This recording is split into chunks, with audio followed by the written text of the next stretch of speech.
Apply Vaseline to the D-ring.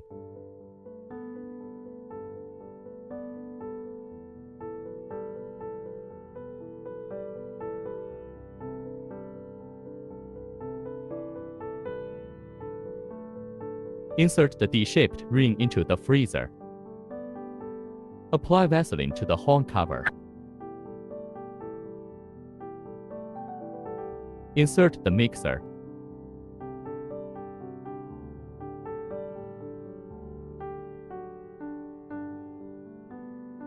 Install the material cylinder back into the machine for installation. Tighten the fixing screws. Apply Vaseline to the feeding rod.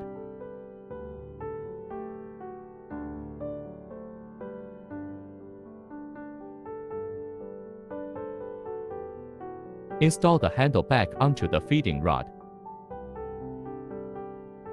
Fix the handle with screws.